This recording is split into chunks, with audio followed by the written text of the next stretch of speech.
All right, I'm back. Let me put this down in a way that I can have both of my hands free. And we'll start with card number 2 first. This is really a card that's just going to explain rules.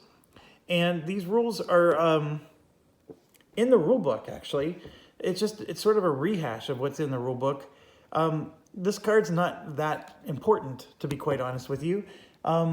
Because this is all in the rule book, and you could lose this card and have it destroyed from the game, and you'd still be fine. But let me read it to you. People walk with their heads down, shoulders hunched. With each new oddity, it becomes harder to pretend that nothing is wrong. But the vanishings, the strange lights, the sightings of inhuman creatures, they are not something that can be ignored. At least, not for long. Okay, so when a space has 3 doom, or a neighborhood has 5 doom, an anomaly is going to spawn in that neighborhood. Okay, just a refresher. This is a space, and this space has 1 doom. This whole thing is a neighborhood, and the neighborhood has 1 doom. Okay? So all it's saying, it's really simple. If this space were to get 3 doom, an anomaly is going to show up.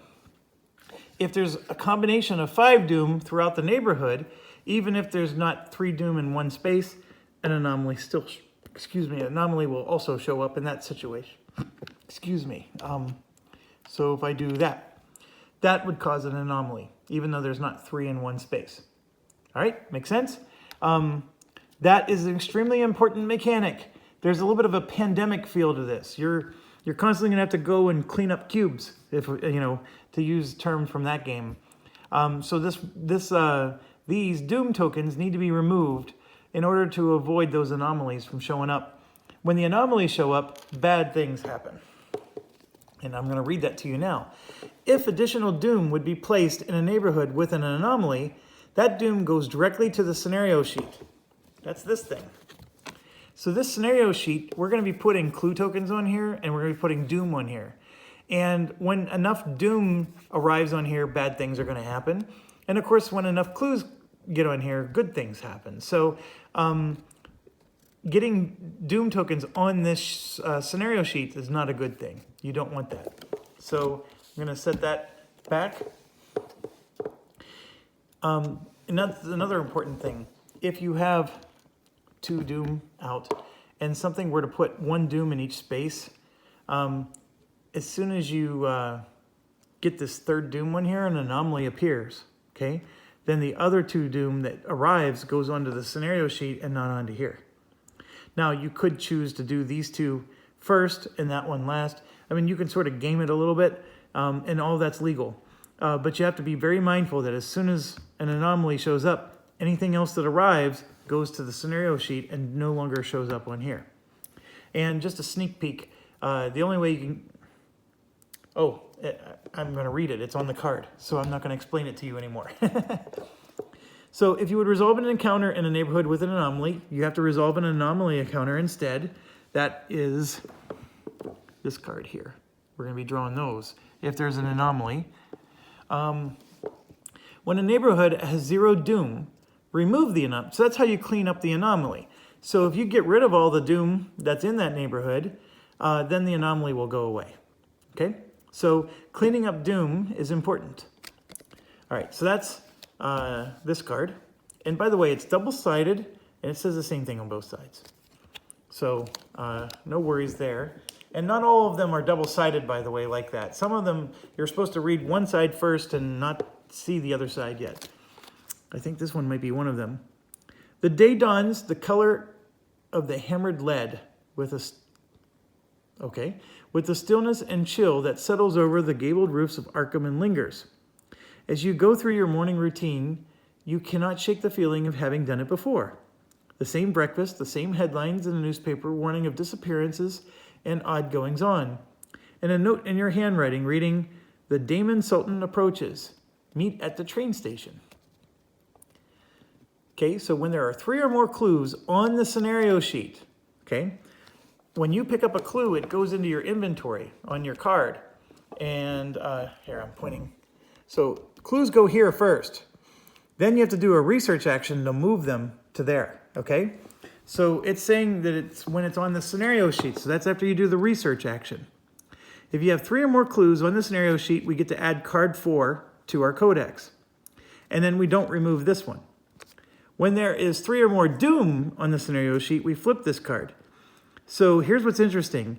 If we get 3 clues on here, we're going to add card 4, but if we ever get 3 doom or more, then we're going to flip this and something else is going to happen. So this is our first objective. We just need to find 3 clues, okay?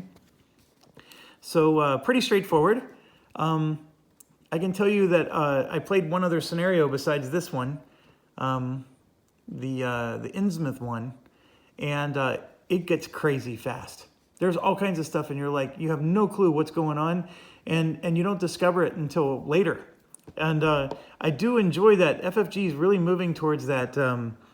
You have no idea what's happening until next. I sort of think this screams for an app, but it's okay. We have Mansions of Madness for that. So we're ready to get started. So let's go over real quick the actions and then maybe the phases. And I will, we start off with actions. Everybody gets 2. You can perform each action no more than once, no matter what. And if you're engaged with a monster, your actions are limited to focus, attack, and evade. That's it. So this is crazy because if you attack and you don't kill your monster, your only other option is to evade or focus. You can't attack a second time. So bear that in mind, all right? Focusing is pretty good. And then evading is a pretty cool mechanic. If you play Arkham Horror, the card game, the evade is like a way, so basically you basically tap the monster, and I know I'm using a term I'm not supposed to use. I don't care. I don't get paid. So basically you exhaust the monster and that monster won't actually attack you when it's his turn. He spends his whole turn just re-engaging or becoming available. And that's what evade does, okay? And the other cool thing about evade is when you do an evade action, if you can get the monster to exhaust, then you're free to move away. And actually the evade action, if you're successful, gives you another bonus action. You get actually a 3rd action. And I know I'm getting into the actions, but that's just something to explain now. Then there's the monster phase, and we'll get into that. I would say if there's anything I'm the most rusty rule-wise on, it's this, because the demo guys took care of this like really fast, and I was trying to pay attention. So we're going to slow down here, and if there's anywhere I'm going to get a rule wrong, this will be it. But I can tell you there's 3 types of monsters, and they do 3 different AIs, and they're pretty straightforward. But anyways, monsters are going to do their thing. Then we do encounters, and that's what these encounter cards are, right? We're going to draw one of those. And then we do the Mythos phase, and that's where we draw tokens out of the cup. And this is just rinse and repeat over and over again until we win or lose. Okay? Very straightforward. 4 steps to the game. Now, like I said, we get 2 actions. I explained evade quite a bit. That's this one. So you're going to test your eyeball. I know I'm using wrong terms. That's what? Observation. To disengage and exhaust monsters equal to your test result. If you evade all of them, because I guess you could have more than one, perform 1 additional action. So you could basically, hightail it out of there, and then the monster will no longer engage you if you're no longer in the same space. Sometimes you just evade them so they don't damage you, but you have every intention of staying there to kill them. So I think Michael McGlenn is going to use that to his advantage. Okay, so let's move back to the top.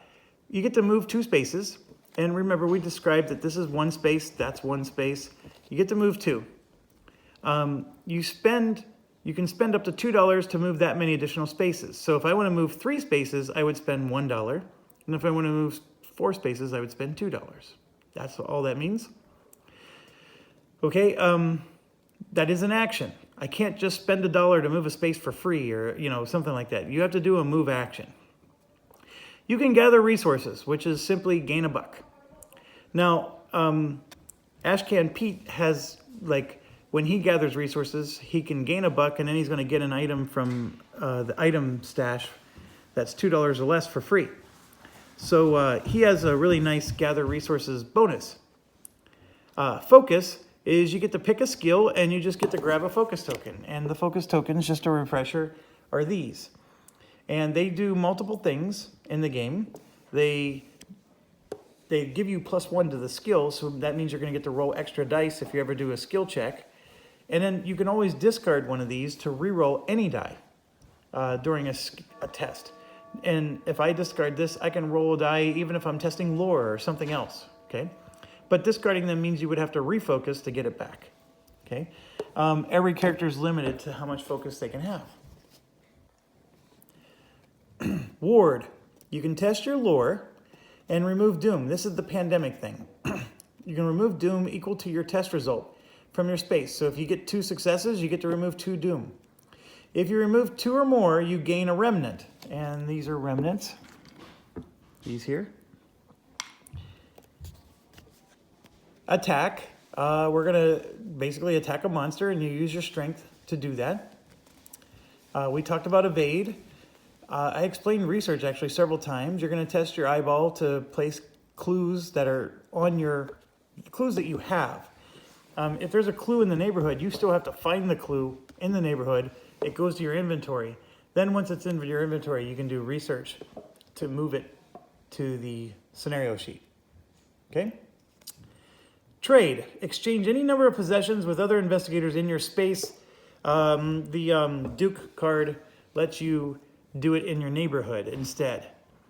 And then some components will have actions on them, and you can use those. Okay?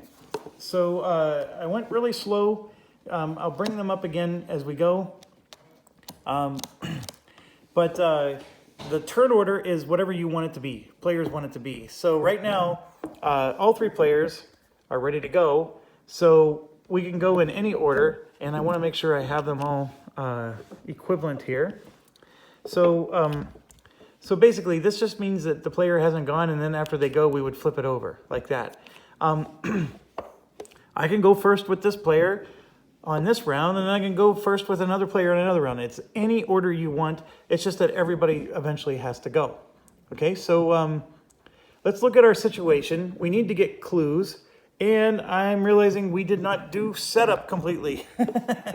So we got to get some clues on the board. So let's back up and do this properly.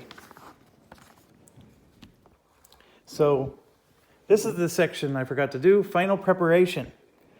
Okay, so there's a couple of things we have to do. We have to draw the top 3 cards of the event deck one at a time and place a clue token in the central area.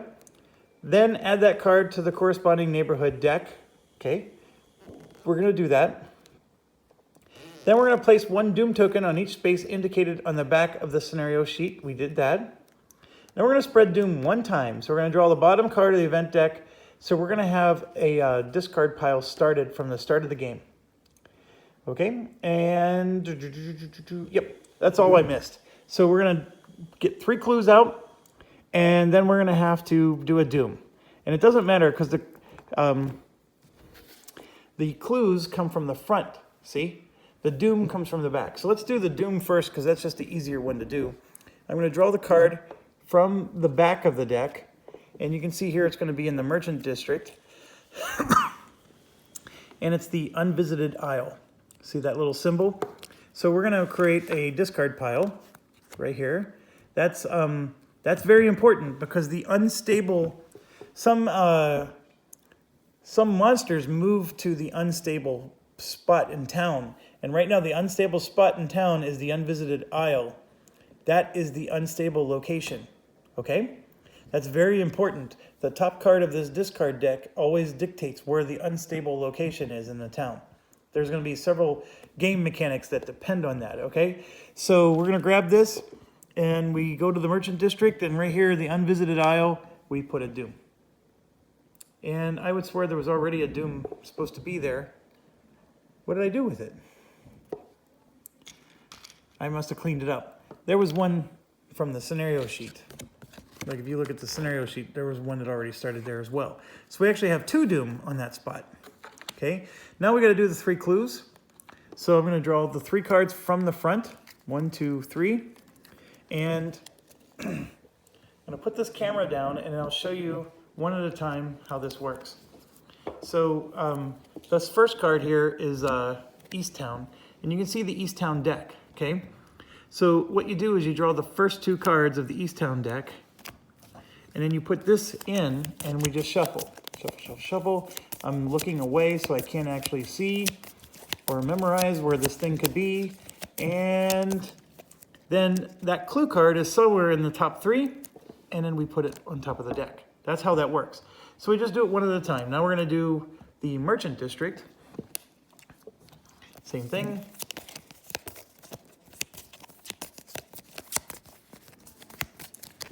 And put that on top of the deck. I know you can't see the deck. And Rivertown, gonna grab 2 of those.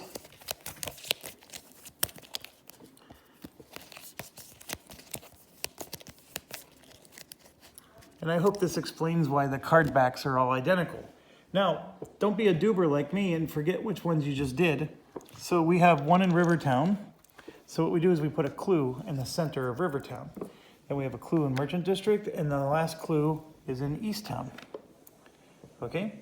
So now we can officially say the setup is done. And we can start.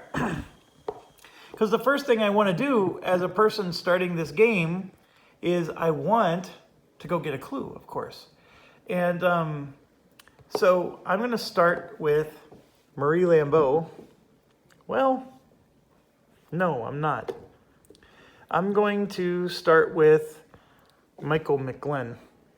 And he's going to move 2 spaces for his move action. And he's going to spend $1 to move 1 more space and go here.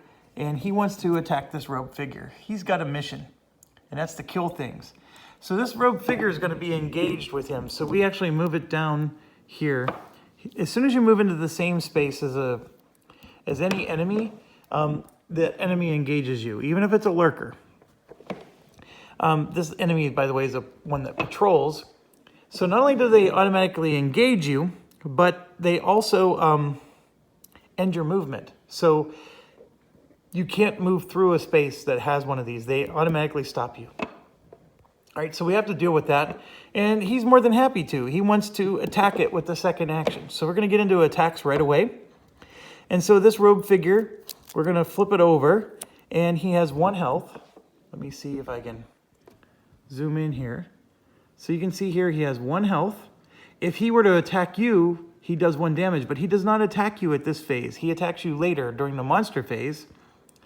And this is to evade him. He could cause you to lose dice, right? So this is saying you get to roll your full amount of dice. And then this is saying that when you attack him, you get to roll your full amount of dice. So he could be like thick-skinned and you have to subtract 2 from your attack roll or something. That's what that stands for. So this is a pretty simple guy. We just need to get 1 hit on him to kill him. And I'm going to set this down. And we got to attack. We get 4 strength in our attack, and we're going to use this Chicago typewriter that says you get +4 strength as part of an attack. I'm going to get to roll 8 dice, and I only need 1 hit to do this. Now, my dice have these stars on them, so you know you succeeded when you get the elder sign. And the elder signs are only on the 5 and the 6. If you're using regular dice, that's just exactly it. You only succeed if you roll a 5 or a 6. So I get to roll 8 dice. I'm going to roll 4 at a time. So let's roll 4. And right there, I already got a star. And so that's 1 hit on him. I only needed 1 hit to kill him, so I don't need to roll the other dice. So this rogue figure is dead. And sometimes you got to pay attention. Sometimes there's symbols, and you might get rewards for killing them. But in this case, I don't. My reward is just having 1 less bad guy on the street. Okay? So then what I do with this rogue figure is I actually just put it on top of my monster deck. And that's it. That was my 2 actions. Okay. Now, after I'm done, I'm going to take this and I'm going to flip it over to show he's done with his turn. Now, the reason I did this is, first of all, it was awesome, right? He killed somebody. Secondly, I'm going to show you her ability in action. She's going to go now, right? So we're going to flip her over. I know she's not done with her turn, but we're going to do it now because otherwise I'll forget. And I'm going to move 1, 2 to this space. Then I'm going to do a ward action. And the ward action is I get to roll my lore, which is 3. And so I'm going to roll 3 dice and see if I can get rid of some doom tokens. And that one looked awesome, but it was, there we go. I rolled 1, okay? So that means I get to get rid of 1 of the 2 doom tokens. That's better than nothing. 2 would have been nice.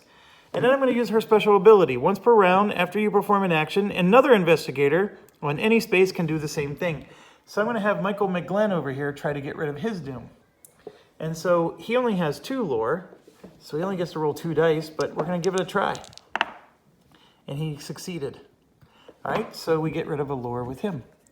Good start. Okay, so she's done with her turn. And now we have Mr. Ashcan Pete, who, now that I realize that he should have gone first,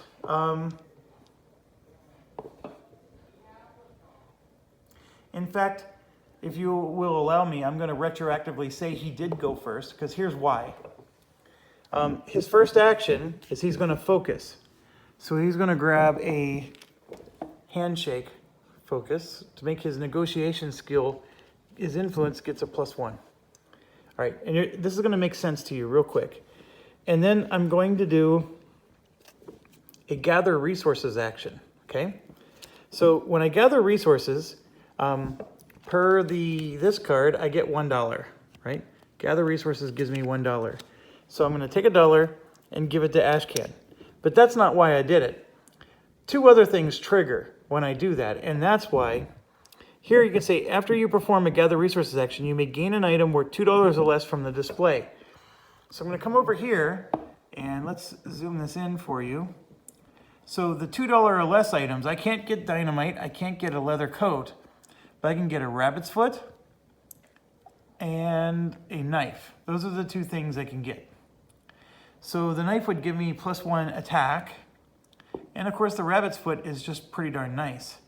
I can reroll any die while resolving a test. I'm going to take the rabbit's foot, and so he gets that added to his items here, and he just gets it for free because he scrounged and he found it in a garbage can or whatever. And then we have to grab another item to put into the display, and fine clothes are being added. Okay, so that by itself sounds awesome, but now we get to do Pete's guitar. After you perform a gather resources action, a number of investigators in your neighborhood equal to your handshake negotiation may each recover 1 sanity or focus 1 skill. Remember, I'm sort of reneging my turn order and saying that he went first, right? So now I'm going to focus. Each of these other investigators get a free focus because of it. So I hope you agree with me that the smartest thing in the world to do was to let him go first while both of these people were in the same space as him. So, so we're going to do that. And you know what? They did their actions and they're fine, but I am going to focus her lore, and that means she's going to get to roll 1 more die when she did her ward check. So let's just do that. Roll 1 more die, and that succeeded. So she would have gotten rid of 2, and we would have gotten this. I hope I didn't confuse you guys. When she did her ward check, it used the lore ability, and because he went first officially, she would have had this, and that lets her roll 1 extra die, and that's what I just did. She originally only just got rid of 1 ward, but because of that 1 extra die, she was able to get rid of 2. And when you do a ward thing and you get rid of 2 or more doom tokens, you get one of these remnants. So that's why she got 1. And then this other guy, we're going to give him, what are we going to give him? I would tell you let's give him an attack, but he's already got 8, for Pete's sakes. He only gets 1 focus. He's only allowed 1 focus, so we got to make this count. I honestly don't know what to give him.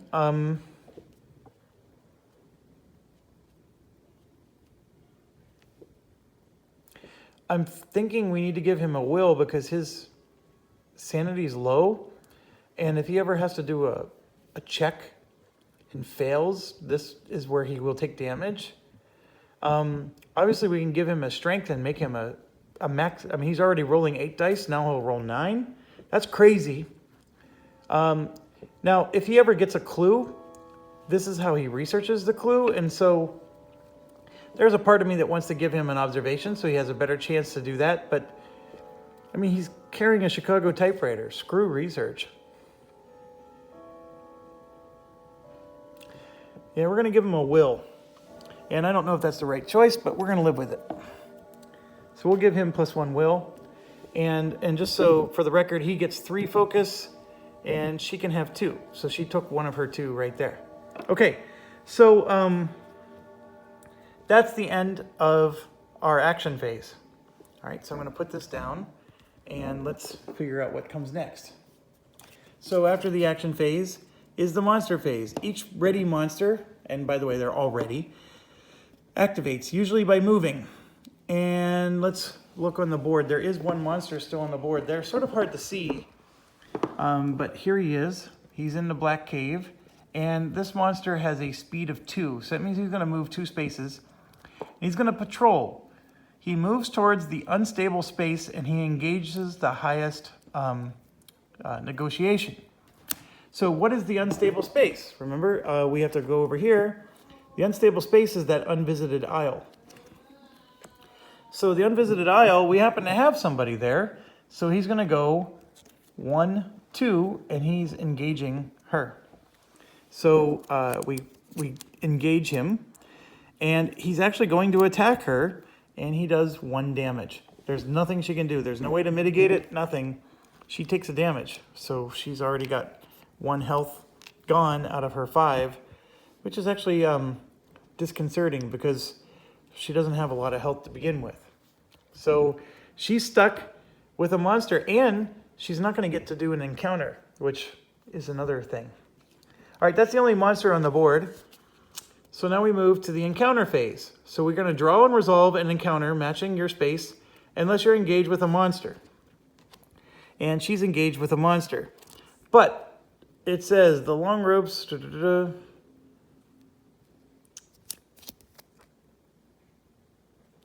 Oh, there's some monsters that say that you can still draw encounter cards. This apparently is not one of them.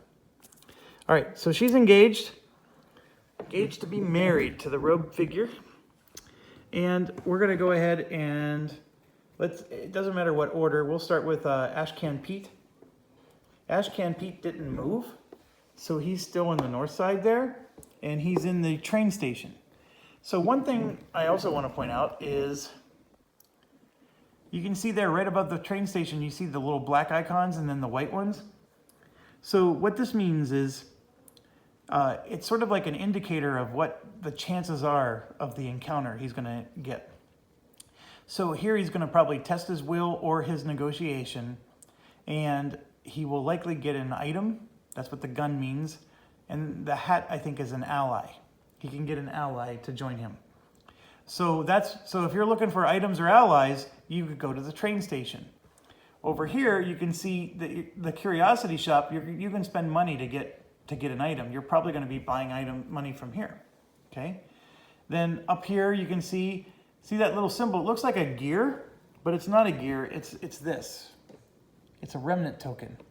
Okay. So that remnant token can be sold for cash at the Arkham advertiser. And you can go on. I mean, there's every one of these. Here you can spend money to heal. That's what the TikTok club is. You can spend money to heal or remove horror, which, restore your sanity. Okay, and then the river docks here, you can use an anomaly, or not an anomaly, but a remnant. You can sell one for money or items. And then where she is, you can test lore or will to get an item or a remnant. Money for items. Strength or will for money or remnant. Lore or will for a spell. You can get spells here or an item. And there it's negotiation or observation for money. Money for... So here you can restore your sanity for money. And then up there, it looks like a couple money or will for an item, or the key. Key stands for something. The key. Oh, it's a curio item. So it's a specific type of item. And last but not least, over here, you can spend money to restore your sanity at Hibbs Roadhouse. At Velma's Diner, you can spend money to heal. And at the police station, you can spend negotiation or observation skill checks can get you an item. Okay? I know that was a lot, but that's some of the stuff you may want to factor in when you're moving around. Like, for example, she has damage, so she may want to go to Velma's Diner to, heal. But right now, we are where we are, so there's nothing we can do. She does not get to draw encounter card because she's engaged. So we're going to do Ashcan Pete.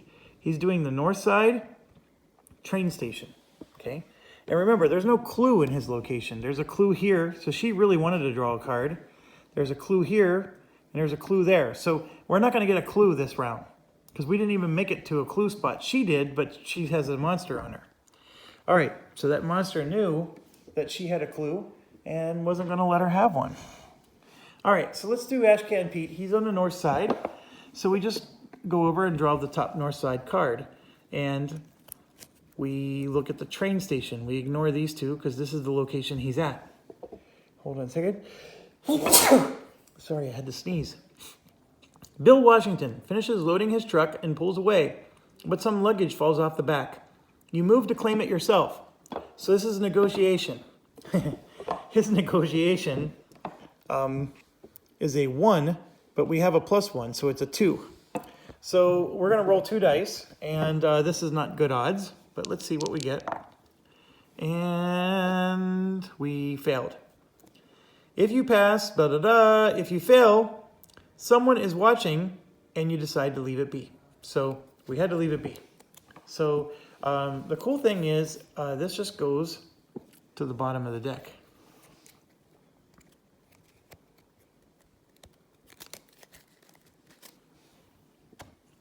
All right, next up is Mr. Michael McGlynn, and he's in the downtown area, and that is the Independence Square. So I'm gonna put this camera a little further back, and let's go grab a downtown card. Independence Square. You must allow me to read your future, insists the fortune teller, Anna Caslow. She flips several tarot cards as you sit. The darkness that falls over Arkham is watching you closely. Be ready to act. Seize any opportunity. She gives you a card to keep as a talisman. You gain the Ace of Rods. Okay? You didn't have to do any test. You just get something. So, very cool. That goes to the bottom. So he's getting the Ace of Rods. Now, anytime you encounter an item that is in all capital letters, it's a unique item. And you draw it from this deck here, this orange deck. And so now we just have to go through the thing and find the Ace of Rods. And there it is. Actually, it didn't take very long to find it. So let me put this down so I can give you a better look at it. It is a curio item. When you spend a focus to re-roll a die, you may re-roll any number of dice instead. Oh, that's pretty cool, actually. He only has 1 focus, but he could spend it and re-roll as many dice as he wants instead of just 1. Very, very cool. It's not a bad item. Okay, now we finished this phase. We are on the final phase of the game, or of the round. So we're going to draw 2 tokens from the Mythos Cup. Resolve their effects one at a time. It doesn't matter who starts. So we just have to go through 3 characters. I don't think it matters which character is even doing it, to be honest with you, but we'll start with Marie. And we're going to draw 2. And here's the 2. I'm going to just put them down. And I will do it in the order I put them down. So we're going to get a clue. So I'm going over to this thing. And when you get a clue, see the clues on the front, you draw from the front. So the clue is going to be on the north side. So let's do that now. We're going to grab this, and this goes on the north side, which is actually where Ashcan Pete is. All right, and then we're going to flip this over. I'm sorry, we're not going to flip it over. We go over to here, and we take the top 2 cards of the north side, and the clue just gets shuffled in. So shuffle, shuffle, shuffle, shuffle, shuffle, shuffle, and then down it goes. All right, so then the other one is a Doom token. So it's a similar thing, but the Doom token is on the back. And if you pick this up, I will do this one last time. See that Doom token there? It actually reminds you, it's pretty slick. So we draw from the back, and the Doom token is going to be on Hibbs Roadhouse, okay? And then, see, that's the new unstable place. So the unstable place just changed because it's always the top card. So we grab a Doom token, and we go to Hibbs Roadhouse, and there it goes. So that's his turn. Now, very important, these are eventually going to go back in the bag, but not until the bag is empty. So just set them aside, and then we have to keep going. So eventually, the entire bag is going to be, encountered. So all the good things and bad things in there, we will eventually encounter. It's just the order that we're going to encounter them that's changing. So now I'm going to go to Ashcan Pete, and here's his 2 items, and look at this. Blank and blank. Didn't he... I think he had... Yeah. We chose not to have this card. It says, when you draw a blank Mythos token, you may suffer 1 horror to focus a skill of your choice. We could have focused 2 skills. I chose not to take this because I was like, man, I would play the whole game and then never even get this once. And look at this. He drew 2 of them on the first round. Well, nothing happens. Well, that's good. So now we go to McGlenn here. Michael McGlenn. And we draw 2 more. By the way, this bag does not come with the game. And those are the 2. Let's do the clue first. So I'm going to draw from the front, and the clue is north side. So once again, I'm going to draw 2 cards from north side. And I accidentally drew 3. And yes, you may be wondering, there's already a clue in the top 3 cards of north side, and now I just drew 2 more cards from those top 3, and I put another clue card in there. So yes, there are 2 clues in the top 4 cards of north side. Actually, top 5 cards. No, top 4. Yes, top 4. Okay, so that's done. And then we get this headline one. And the headlines are,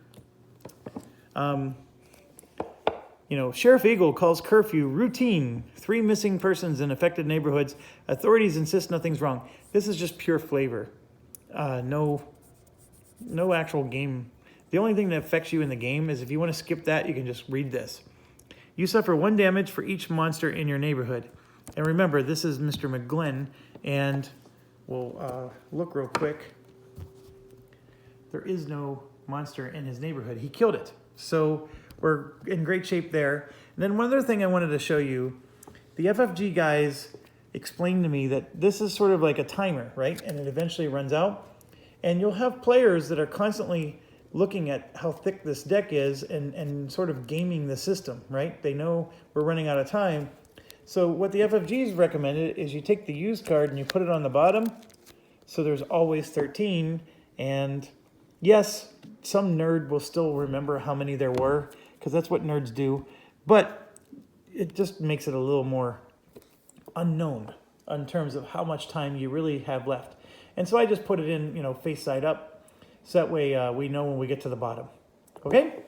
All right. It's a pretty neat idea. It's not in the rule book, by the way, to do that. It's just, the rule says you just discard it. And we did. It's just we discarded it at the bottom of the very same pile. So you can just do as you like there. Okay, so now we move to the next round. That's a whole round. At this point in time, you've experienced 90% of the rules.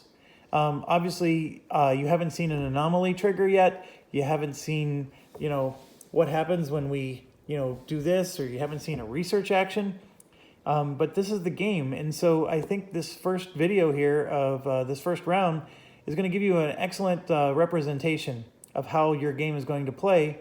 And obviously the choices you make along the way are going to dictate what happens. And then of course the tiles and tokens you draw, every game is going to always be different. So I hope you enjoyed this. I hope you found it helpful. I'm going to keep playing. So I'm going to hit stop, and then I'm just going to hit start again in a few seconds and keep playing and do the next round. But I wanted to just end this now for those of you who only wanted to get a quick synopsis of the game, and for those of you that are interested in seeing this play out, please join me for the next video, and thank you for watching.